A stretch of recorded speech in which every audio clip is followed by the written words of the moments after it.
Why I have no friends. So this is probably going to be a video which a lot of you may can or may not relate to, but I'm going to be explaining from beginning to end in this video why I've basically got no actual friends. I've made videos in the past about this, my ASMR channel, but not kind of like explaining it 100%. But before this video goes and begin, thank you so much for the craziest amount of support and love in yesterday's video. That video's got 3,000 plus views. Kind of surprised actually.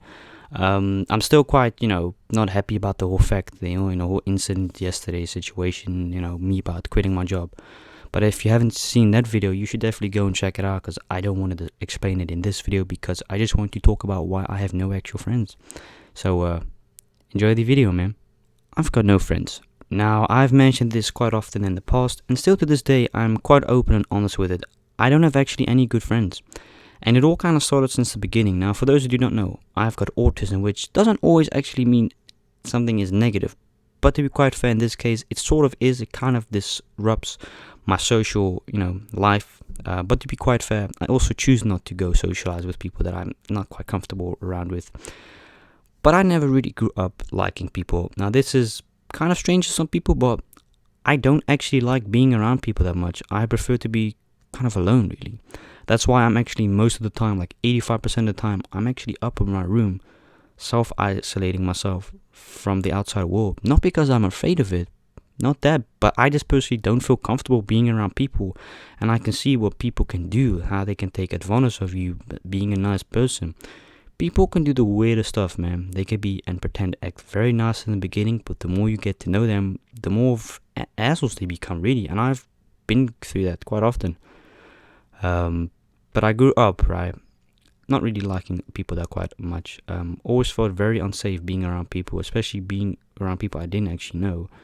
But I grew up with people that were older than me, so I was kind of used to growing up with people that were 16, 17, 18, and it was all because of my brother, because everyone lived in the same neighborhood, here block, there, there. So it was kind of familiar, right? So it was quite awesome and new.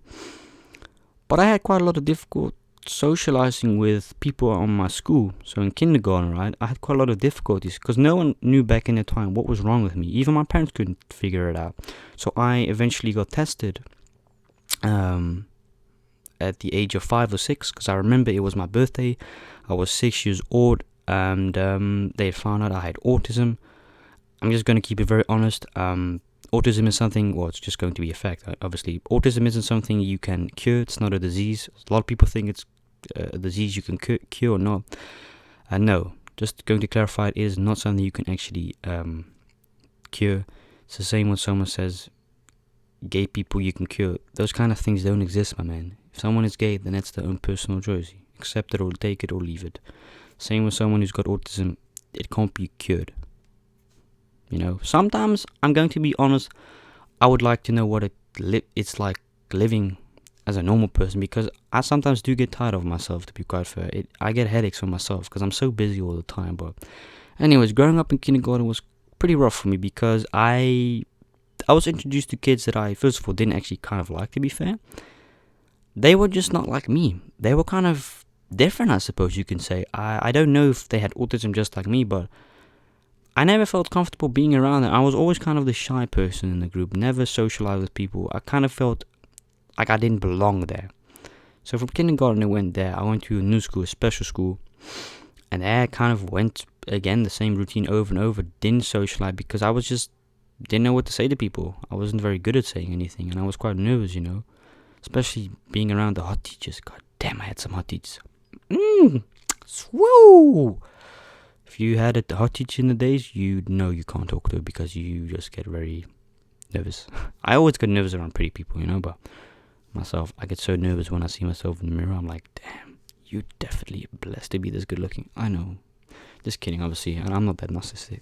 No, but just growing up, it was difficult for me because I never felt accepted within a group. And even if it did, they kind of kicked me out quite fast. Like it was kind of like a game for them. So I went from that school to eventually going to the same school, but just a different location. And that went pretty good, if I can say so myself. Obviously when you get to a new school and you go there, it's obviously quite nerve-wracking, and it's quite scary. It's quite scary, yeah, because it's something new. You haven't been there. It's the first time you can introduce. But I guess the biggest thing was with making friends is because just no one could understand me. No one thought like how I thought. And still to this day, to be quite fair, not a lot of people get how I think or how I act. And I guess that's the same kind of thing that happened on my work, really. They don't think how I think like. Because you've got to realize, man, with me being autistic, there's a lot of stuff that goes through my mind. And I know I mention it quite often, but it really does do a lot. If you've got autism yourself, you can understand what it feels like, and you can obviously understand what I'm talking about, right? You can understand because you have experience on it, because you live with it every day. Just for your information, man, autism is a blessing, is a gift. It comes in all forms, in all forms, really. You've got classic autism. You've got ADHD, which some people don't class as autism, but anyways, I don't really care. But I got ADD. ADHD, I got PDD-NOS. I've got something extra, but it's not bad. A lot of people think it's quite bad because of the names, but it's not that bad. It can be bad, but I just guess that's the kid itself, really. Because not everyone can control their own selves, and I had the same kind of problem as well, because I was very, very busy in my school. They were always like, damn, why is this kid so busy? But there was a special care school, they don't just take care of people that have got autism, but they also do care of people that had it quite rough, growing up without a father and stuff like that. Just kids that kind of needed help, really.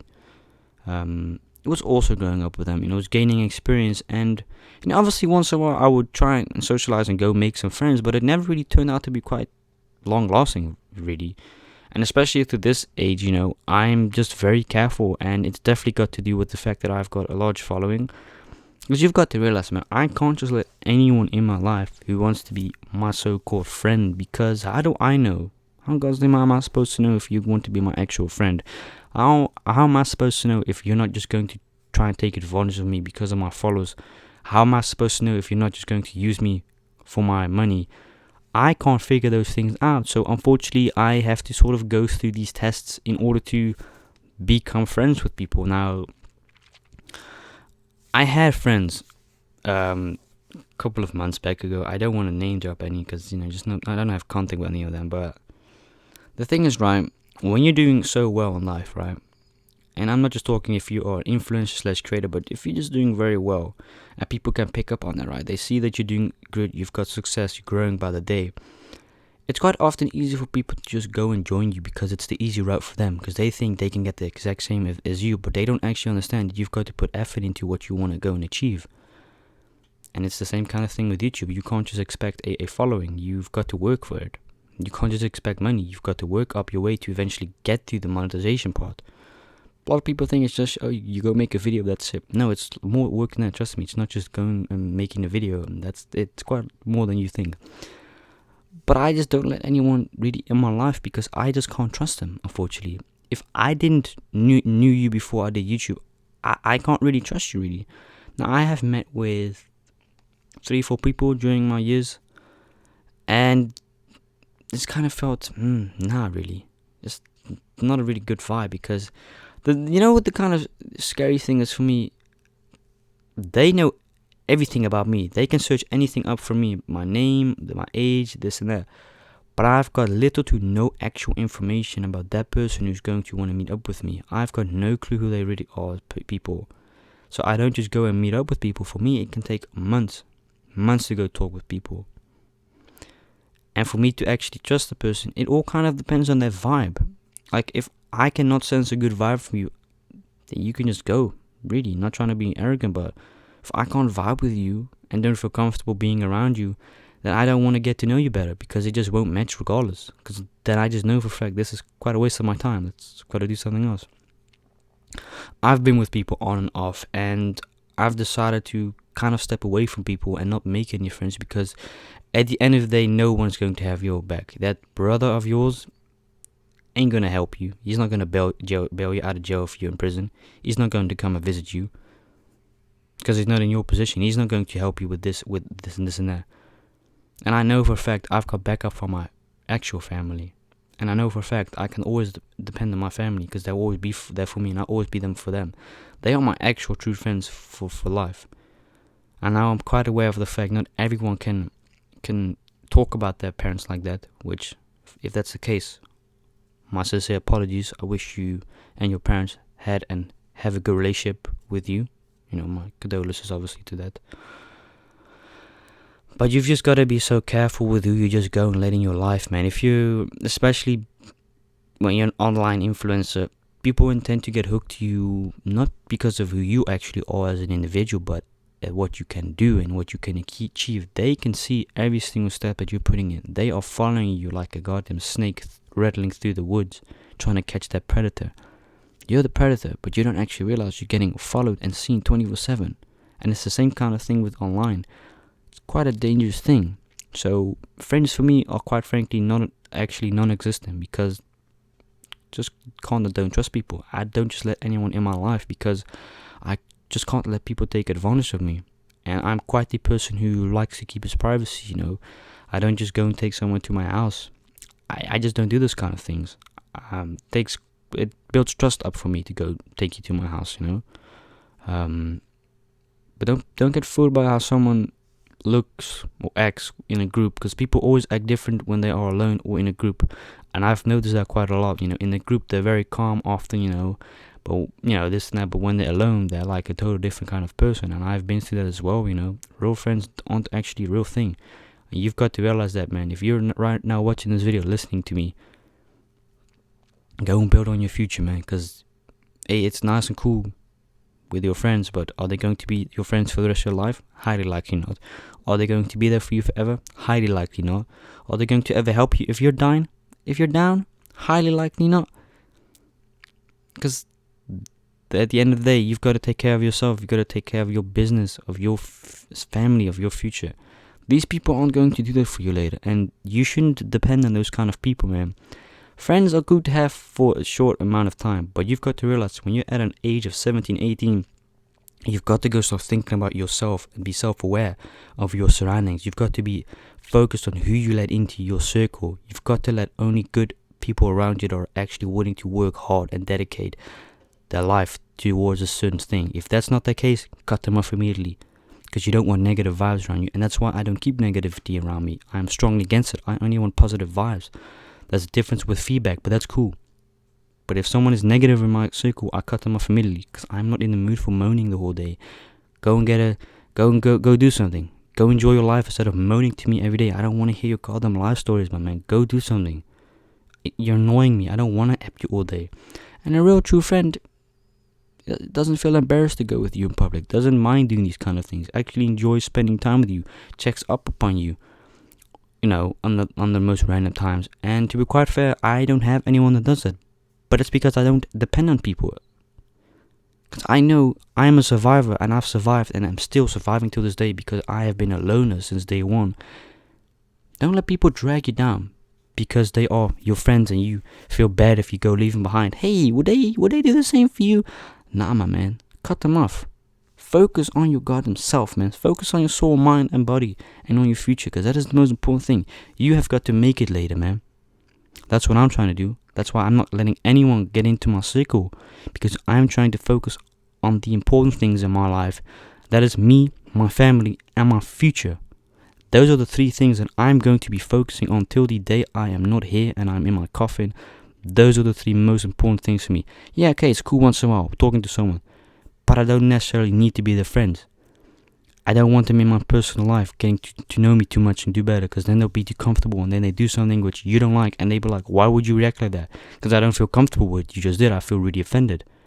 You don't want to let someone get you to know too good, because then they feel too comfortable around you. You've got to be careful with that, like I said. And that's why I've got no actual friends, because don't trust people, don't just like being around people, and anyone can search anything up for me, and I have little to no actual information about that individual person. And besides, to be quite fair, I don't really keep friendships that long. I'm quite easy with that. When I get bored, I'm like, okay, just the vibe isn't there. It's kind of calm. But I'm good. I'm still alive to this day. You've got to realize, man, people that are often the ones with no friends are the ones that are determined to go work for themselves. And you've got to do the exact same. If you're in a negative vibe right now with your friends, and you know that they keep on complaining every single time you got them there, they never talk about what they want to become later, or they never talk about homework, cut them off, man, because highly likely they don't want to elevate with you. You've got to elevate yourself and keep distance from those kind of people. But if you choose not to, that is cool. That is your own personal choice. But don't complain later in life if it's all gone bad because you didn't cut those people off because they have a negative influence on you. You've got to surround yourself with people with a good mindset, man. And that's the kind of thing that I do. I've got my brother. He's got a great mindset. My mom, great mindset. My dad, a great mindset. Those are the type of things that I need and seek in my life. And I've got those things. And they are the most important things to this day. And that's why I've got no actual friends. Just keeping it very simple. So yeah. Thank you so much, guys, for watching this video yet again. It means a lot that you guys are watching these videos. Thank you so much for the great support, man. And that's kind of why I have no friends. You gotta be careful with who you let in your circle, because anyone can snake you. Even your best friend, he can snake you. And the chance that he snakes you is always there. You've got to be aware of that. Be self-aware, man, because you're, at the end of the day, going to have to make it on your own in this world, in this cruel, dark society. You're going to have to look and pay attention to yourself, because no one else is going to. No one else is going to help you. You've got to make it one day, and you've got to do it by yourself and on yourself. Preacher Keegan is out. Damn, I'm really a preacher, am I not? God, amazing. Anyways, thank you so much for watching and listening to me. I'll see you in the next podcast video. Matter of fact, in a couple of hours on Keegan Mukbangs, I'm going to have a new mukbang, well, 100,000 subscriber special. So, thank you so much for watching, and I'll check you later, man. Hey, peace out.